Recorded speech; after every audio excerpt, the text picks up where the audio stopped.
Hello everyone, আসসালামু আলাইকুম। কেমন আছো সবাই? আশা করছি সবাই অনেক বেশি ভালো এবং সুস্থ আছো। আমরাও আলহামদুলিল্লাহ বেশ ভালো আছি।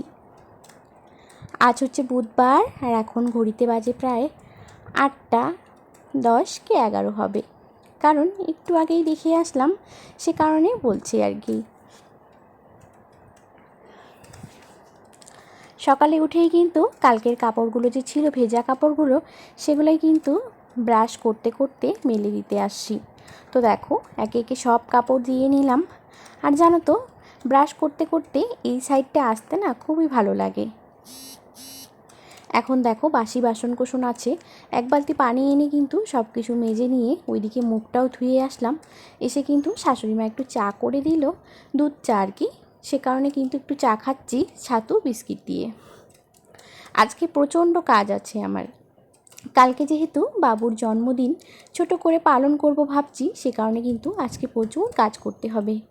তার আগেই ভাবলাম ভাতটাকে আগে বসিয়ে দিই।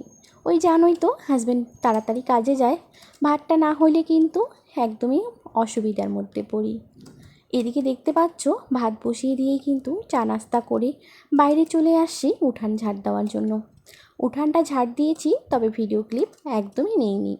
এদিকে যখন বাড়ির সামনেরটা ঝাড় দিচ্ছি, তখনই মনে পড়লো হঠাৎ যে একটু ভিডিও নেই, তাহলে বন্ধুদের সঙ্গে শেয়ার করা হবে। এদিকে দেখতে পাচ্ছ, এখন কিন্তু বাড়ির সামনেরটা ঝাড় দিচ্ছি। আর জানো তো, প্রচণ্ড পরিমাণে রোদ, সেই গরম লাগতেছে। মানে এখন রোদের তাপটা একটু যদিও কম আছে, কিন্তু এতটা পরিমাণে গরম লাগতেছে যে আর বলার মতো না। আজকে কিন্তু চারিদিক একবারে আমিই ঝাড় দিয়েছি বলতে গেলে।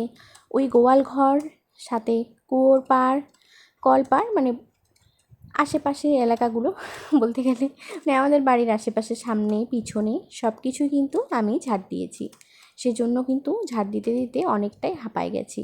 আর দেখো তো কতটা পরিমাণ আমি ঝাড় দিলে একদম বালু শুদ্ধ নিয়ে যাই। সে কারণে কিন্তু শরীরটা আর ভালো লাগছিল না বলে চলে গিয়েছিলাম হাত মুখ ধুইতে। হাত মুখ ধুয়ে এসেই কিন্তু এদিকে রান্না এদিকে করতে এসে দেখি ভাতটা অল্প আছে, তাই কয়েকটা সবজি কেটে নিলাম। আজকে রান্না করব পটল, আলু, চিচিঙ্গা দিয়ে কাতল মাছ। কালকে তো হাজব্যান্ড মাছ নিয়ে এসেছে, তোমরা দেখেছো। 3টে পিসের মতো রেখে দিয়েছি, তবে রান্না করা পিসও আছে, সেটা কিন্তু ভিডিওতে একদমই নিতে পারিনি। ওই মাছগুলো দিয়েই আজকে রান্না করব। আর জানো তো, এই তীব্র গরমে না 2 টাইম রান্না করতে খুবই অসুবিধা হয়, তবু আবার মাটির উনানে। তাই ভেবেছি যে আজকে যেহেতু মাছ আছে, ভালো কিছু আছে, সে কারণে কিন্তু তরকারিটা না একবারই করব। তো এদিকে কয়েকটা কেটে নিয়ে ভাতের ফেনা গেলিয়ে চলে আসলাম চৌকিতে বসতে।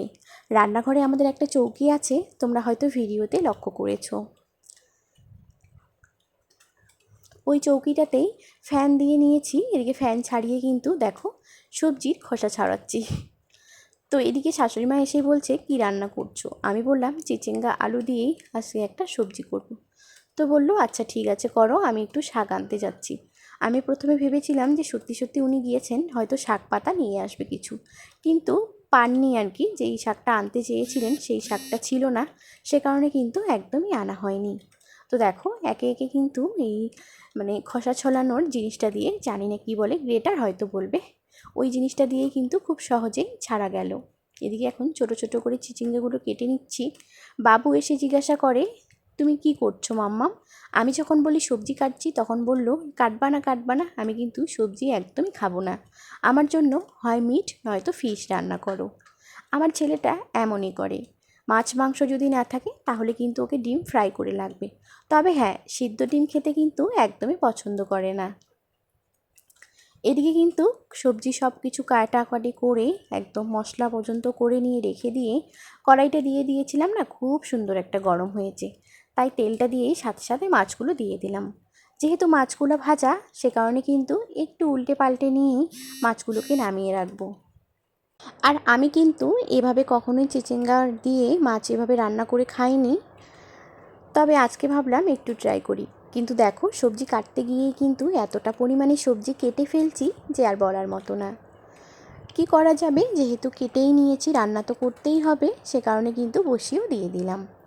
আগে সব কিছু মশলাগুলো ভেজে দেখো এদিকে কিন্তু আলুগুলোর সাথে সবজিগুলো একদম সব কিছু মিক্স করে লবণ হলুদ দিয়ে একটু ঢেকে নেব। সবজি থেকে পানিটা যখন ছাড়বে তখনই কিন্তু রান্নাটার ভাজাভাজি করাটা বেশি ভালো হবে। তবে দেখো তারপরে কিন্তু আরেকটু ভিডিও ক্লিপ নিতে পারিনি, একবারে কিন্তু ঢাকনা উঠিয়ে হালকা একটু পানি দিয়েছিলাম, তারপর থেকে আবার ভিডিও শুরু। এখন কিন্তু দেখো মাছের প্রায় 3টা পিসে ভেঙে ভেঙে দিলাম। এভাবে ভেঙে না দিলে কিন্তু মাছের টেস্টটা একদমই উঠবে না, সে কারণে কিন্তু মাছটা এভাবে ভেঙে দিলাম। আর এখানে আছে কাতল মাছ।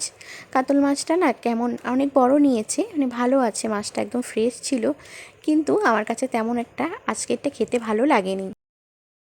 কিন্তু কী আর করার, এত দাম দিয়ে নিয়েছে, ফেলে দিলে একদমই চলবে না। আর আমাদের মধ্যবিত্ত ফ্যামিলিতে অত বড়লোকি ভাব দেখালেও কিন্তু একদম চলবে না, সে কারণে কিন্তু সবজি দিয়ে মিক্স করে রান্নাটা করে নিলাম। আর জানো তো আমি কেন জানি না যখনই ভিডিও অন করি তখনই কেউ না কেউ চলে আসে। ভাবি যে তোমাদের সঙ্গে ভালো করে সব কিছু শেয়ার করব, কিন্তু একদমই পারি না। আজকেও এক ভাসুর চলে আসছে ওনার ছেলেকে নিয়ে, তখন আর কি ভিডিও অন করে ভিডিও অফ করে রেখে দিয়ে কিন্তু বাকি কাজগুলো করে নিয়েছিলাম। তার সাথে হাজব্যান্ডকে খাবার দিয়েছিলাম, শাশুড়ি মাকে খাবার দিয়েছিলাম, এবং কি নিজেও খেয়ে নিয়েছিলাম। খাওয়া দাওয়া শেষ করলাম, উনিও চলে গেছেন। এখন কিন্তু দেখো আবার কাজে লেগে পড়েছি। এদিকে কিন্তু বাসনকুসন সব কিছু বেসিনেই মেজে নিলাম, যেহেতু আমরা শুধু খাওয়ার বাসনগুলো এখন আছে সেই খাওয়ার বাসনগুলোই মাজবো। তো সে কারণে ভাবলাম কুয়োর পাড়ে এখন আর না যাই, এখন বেসিনেই মেজে রাখি। তো দেখো একে একে সমস্ত বাসনকুসন মেজে রাখলাম, বেসিনটাকে ধুয়ে টুয়ে পরিষ্কার করে এখন যেতে হবে ঘরে। ঘরে এসেই কিন্তু একটু কাজ করে তারপরে ভিডিওটা অন করলাম। ভাইস্তা বলল যে দাও আমি একটু তোমার কাজে হেল্প করি। তো দেখো ভাইস্তাকে দিয়ে দিয়েছি খাটটা একটু পরিষ্কার করার জন্য। আর জানো তো আমার বক্স খাটটাতে হেভি ডিজাইনের কারণে কিন্তু অনেকটাই ময়লাটা জমে যায়। আর এদিকে দেখো আমার ছেলে কীভাবে দুষ্টামি করছে, আমরা সব কিছু ঠিক করছি দুই ভাইস্তা চাচি আম্মু মিলে, আর আমার ছেলেটা কিন্তু এদিকে বিগড়িয়ে দিচ্ছে কাজগুলো। তারপরে চলে আসলাম, ওইদিকে খাটটা পরিষ্কার করছে বলেই এদিকে চলে আসলাম। এই শোকেসের শুধু দুপাশটা করা আগেই হয়ে গেছে, এই মাঝখানের মিডিলটা আর কি, মিডিলের জিনিসটা একদম কাজ পরিষ্কার করতে পারিনি, তাই ভাবলাম ওটাকেও একটু সুন্দর করে কাপড়টাকে ঝেড়ে দিয়ে তারপরে ওটাকেই আবার বিছিয়ে দেবো। তবে হ্যাঁ আজকে কিন্তু ভেবেছিলাম যে আমি অনেকগুলো কাজ করব, কিন্তু না তেমন আর করতে পারিনি গো সময়ের অভাবে, কারণ এদিকে কিন্তু অনেকটাই বেলা হয়ে যাচ্ছে। আর আমি বলতে গেলে ওই 1টা 1:30টার দিকে যদি গোসলটা সেরে না ফেলি তাহলে কিন্তু পরে একদমই করতে ইচ্ছে করে না, এবং কি ভালো লাগে না, শরীরটাও কেমন একটা যেন হয়ে যায়। আর নিজের প্রতি ও স্নান করার প্রতি একটা চাহিদাটা কমে যায়, ভালো লাগে না আর কি। তাড়াতাড়ি করলে কিন্তু মাথার থেকে যেন একটা বড় টেনশন নেমে যায়। তো দেখো এখন কিন্তু ওই শোকেসটা ওদিকে ঠিক করে নিয়ে আসলাম, এসে কিন্তু খাটের উপরে উঠে গেছি, সাথে কিন্তু তোষকটাকেও উঠিয়ে রেখেছি। বিছানার চাদরটা তো সব পাতানো ছিল, সব কিছু উঠিয়ে রেখে দিয়ে সোফার মধ্যে দেখো একদম জড়ো করে রেখে দিয়েছিলাম। দিয়ে কিন্তু এদিকে খাটটাকে পরিষ্কার করে নিয়ে সব পর্দা টর্দা পরিষ্কার করে নিলাম। চারিদিকে সিলিংটাও পরিষ্কার করেছি, তবে তোমাদের সঙ্গে শেয়ার করেছি শুধু একটা কোণ। কী করব বলো তো, একটু অসুবিধার কারণেই কিন্তু এভাবে করছিলাম। এদিকে দেখো সব কিছু একদম জড়ো করে নিয়েছি, সাথে কিন্তু ফুল যে রাখি, গাছটা যে রাখি আর কি, সেই গাছের টেবিলটাকেও কিন্তু একটু ঝেড়ে নিয়েছি কাপড়টা, তারপরে ওটাকে সুন্দর মতো করে বসিয়ে দিলাম। এখন কিন্তু বিছানাটা করছি, কারণ ওই গোসল করে এসে কিন্তু একদম বিছানা করতে ইচ্ছে করবে না, তাই ভাবলাম বিছানাটা আগে করে নিই, তারপরেই না হয় স্নান করতে যাব। তবে কি হয়েছে বলো তো, একটু পরেই দেখি যে আমার ভাসুর চলে গেছেন গোসল করার জন্য, সে কারণে আমাকে আরও অপেক্ষা করতে হয়েছিল।